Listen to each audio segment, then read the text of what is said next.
Hello mga ka-vibes! Day off ko po ngayon. At ito, maghahanap kami ng ulam. Tara, samahan nyo kami. Pumunta kami dito sa likod bahay.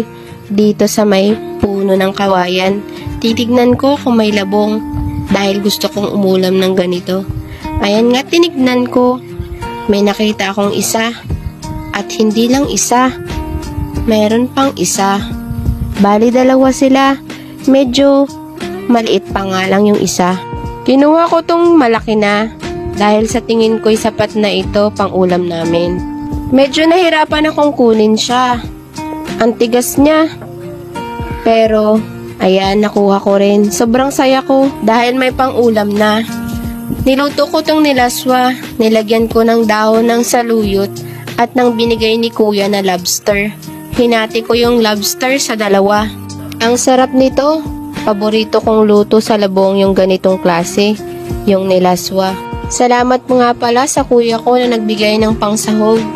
Ayan, luto na. Tara na mga ka-vibes, kain tayo!